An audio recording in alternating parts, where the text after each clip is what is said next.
اور میں اپنی ماں کے لیے باعث فخر بنوں، میری ماں میرا ماتھا چوم کر کہے اور یہ کہتے ہوئے اسے ایک لمحہ بھی سوچنا نہ پڑے کہ میرا بیٹا جو دین کا مبلغ، دین کا عالم بن کے آیا، جو دین کا طالب بن کے آیا ہے، وہ واقعاتاً راہی مہدی امام زمان ہے۔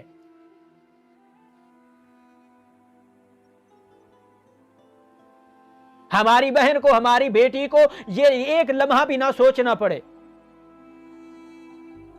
وہ ہمارے اندر ایک ناصر امام زمان دیکھے، ہمارے اندر ایک باعمل ناصر امام زمان دیکھے، ہمارے اندر ایک با کردار ناصر امام دیکھے۔ امام زمانہ کو تعداد کی ضرورت نہیں ہے۔ آغا پناہیان نے بہت ہی بہترین جملہ وہ اپنے درس اخلاق میں ارشاد فرما رہے تھے، انہوں نے کہا کہ امام زمانہ نے اپنے ایک چاہنے والے سے کہا، جو مسجد جمکران جاتا تھا، ہزاروں مولا سے مناجات توسل وغیرہ کرتا تھا، بالآخر نادم ہو کر، پشیمان ہو کر اور پریشان ہو کر، گریہ آہ و بکا کر کے وہ جا رہا تھا کہ مولا مجھے اپنی زیارت نہیں کرائیں گے۔ جب راستے میں مولا سے ملاقات ہوئی نا، تو اس وقت مولا نے کہا مجھے پیاس لگی ہے، مولا کو ایک گلاس پانی پلایا، مولا سرکار امام زمان نے پانی کا وہ آدھا گلاس پیا اور اس وقت اس سے مخاطب ہو کے کہا کہ اے شخص، اگر مجھ سے اس کائنات میں اس پانی کے گلاس جتنا، جس کی پیاس لگتے وقت اس کی اتنی اہمیت ہوتی ہے، اگر میرے چاہنے والے اتنا بھی آنسو بہا کے مجھے چاہنے کی طلب کر لیتے، میرا ظہور ہو جاتا۔ لیکن آج حوضے میں ہزاروں کی تعداد موجود ہے، کائنات کروڑوں اربوں کی تعداد میں مکتب تشیع کے چاہنے والے موالیان حیدر کرار موجود ہیں۔ کون سی ایسی چیز ہے جو رکاوٹ بنی ہوئی ہے ظہور امام زمان میں؟ ہم زمانے کے امام کے سپاہی ہیں، ہم طالب علم ہیں، ہم امام زمانہ کا ہی مال کھا رہے ہیں۔ یہ سہم امام اور سہم سادات جو خمس کو 2 حصوں میں تقسیم کیا جاتا ہے، یہ سہم امام زمانہ کا مال ہے، یہ مولا امام زمانہ کا حق ہے، یہ بیت المال کا مال جو ہمارے اوپر خرچ ہو رہا ہے، اس کا حساب ہمیں امام زمان کو دینا ہے۔ مولا ہم سے پوچھیں گے، اے دین کے طالب بننے والے، اپنے آپ کو ظاہری طور پر دین کا مدعی بنانے والے، دین کا ٹھیکیدار سمجھنے والے، بتا مجھے جو میرا مال تو نے کھایا تھا، کیا وہ صحیح حق، صحیح راستے پر لگایا، استعمال کیا یا نہیں؟ کیا اس کا حق ادا کیا ہے یا نہیں؟ کیا آیا ہمارے پاس اس وقت زمانے کے امام کو جواب دینے کے لیے کوئی حرف ہے؟ کیا کہیں ایسا تو نہیں ہم زمانے کے امام کے سامنے وہاں پر سر جھکا کر کھڑے رہیں گے، وہاں ہماری پلکیں بلند نہیں ہو پائیں گی کہ ہم اپنے ہم زمانے کے امام کو دیکھ پائیں؟ کتنا افسوس اور شرمندگی کی بات ہوگی۔ ہمارے پاس موبائل پہ ٹائم ہے، ہمارے پاس نیٹ کے لیے ٹائم ہے، ہمارے پاس دوستوں کے لیے ٹائم ہے۔ کتنی افسوس کی بات ہے، آغا انصاریان اپنی کتاب میں درج فرماتے ہیں، آفاقی حکومت کے حوالے سے ان کی کتاب ہے، اس میں درج فرماتے ہیں، کتنا افسوس کی بات ہے کہ کائنات کے ہر بندے کے لیے ہمارے پاس وقت ہے، لیکن زمانے کے امام کے لیے کیا آیا ہم نے کبھی اپنے لیے اپنی زندگی میں 10 منٹ مشخص کیے ہیں کہ 24 گھنٹے میں سے 10 منٹ امام زمانہ کے لیے ہیں؟ یہاں پہ ہم نے ان 10 منٹ میں مصلی پہ بیٹھ کے امام زمانہ سے باتیں کرنی ہیں۔ جب ہم مولا کو 10 منٹ نہیں دے سکتے، لیکن ہم ظہور کی دعائیں کرتے ہیں، مصلوں پہ روتے ہیں، ہم مولا کی زیارتوں کی دعائیں کرتے ہیں، کیسے مولا زیارت کرائیں گے؟ کہ ہم اتنا ہی گمراہ ہو چکے ہیں، اتنا ہم بھول چکے ہیں اپنے زمانے کے امام کو، 24 گھنٹے میں 10 منٹ بھی امام کو نہیں دے سکتے۔ ہمارے پاس مہمان آ جائے جن سے ہمیں کوئی توقع بھی، کوئی امید بھی، کوئی وابستگی بھی، کوئی فائدہ بھی نہیں ہے، اسے بھی ہم 2 گھنٹے دے دیتے۔ کیا آیا اس دوست سے بھی امام زمان علیہ السلام کی عزت و عظمت جو ہے وہ ناکافی ہے؟ ہمارے لیے سوچنے کا مرحلہ ہے۔ ہم اگر دین کے طالب بن رہے ہیں، ہم اگر علم کے طالب بن رہے ہیں، ہم اگر دین کے مدعی بننا چاہ رہے ہیں، تو ہمیں دیکھنا چاہیے، ہمیں حقیقت میں سوچنا چاہیے۔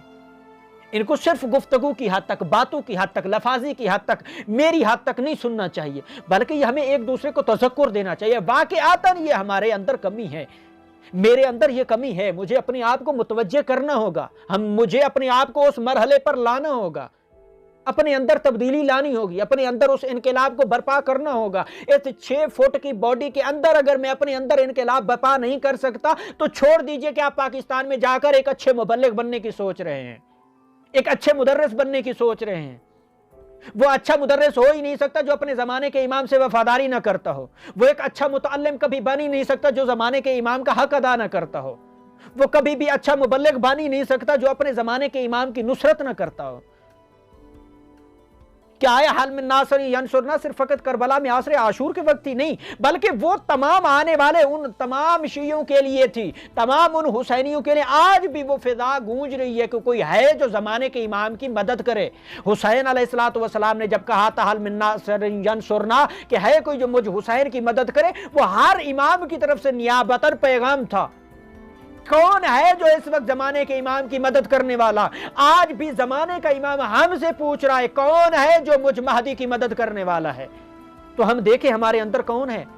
اپنے اندر میں، اپنی سینے کے اندر جھانک کر، اپنے دل کے اندر جھانک کر، اپنے عمل کے اندر جھانک کر دیکھیں ہم کتنی مدد کر رہے ہیں زمانے کے امام کی.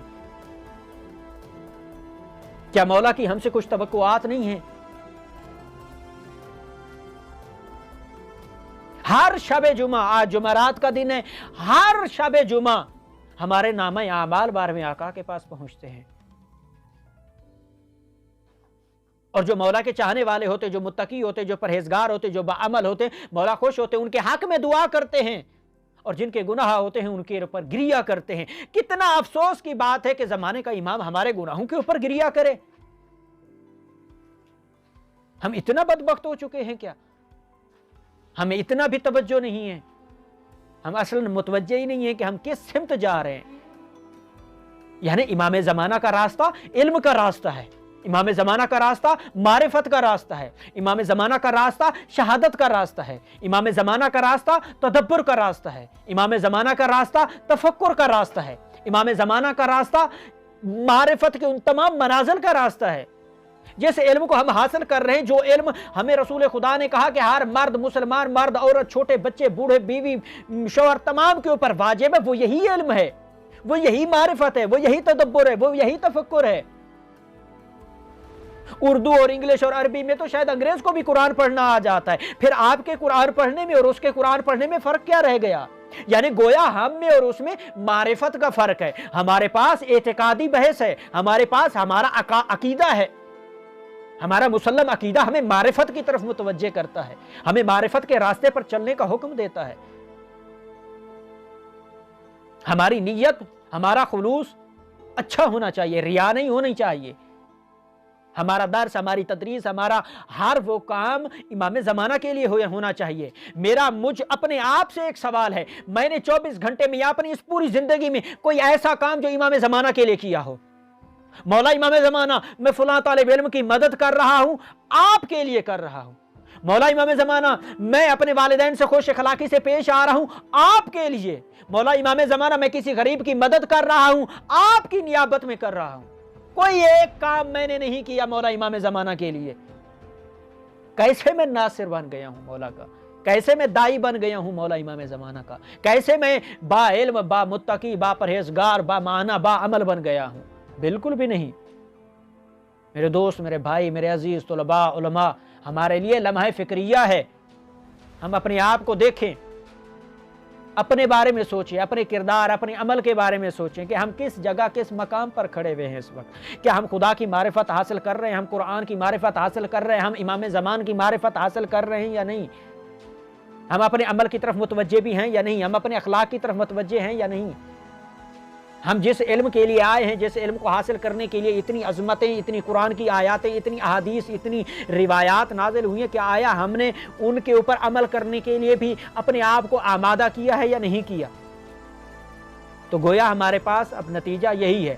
پہلے نمبر پر کیا ہے کہ ہم معرفت حاصل کریں، دوسرے نمبر پر ہم علم حاصل کریں، تیسرے نمبر پر کیا ہے کہ ہم تدبر کریں، تفکر کریں، چوتھے نمبر پر کیا ہے؟ ان تمام چیزوں کا مجموعہ یہ ہے، ان تمام چیزوں کو اپنے کردار پر، اپنی گفتگو پر اور اپنے عمل پر اپلائی کریں اور ان کے اوپر آزمائیں، اور اپنی زندگی کو عمل کے ساتھ لے کے چلیں، اپنے کردار کو عمل کے ساتھ لے کے چلیں، اپنے تدبر و تفکر کو عمل کے ساتھ لے کے چلیں.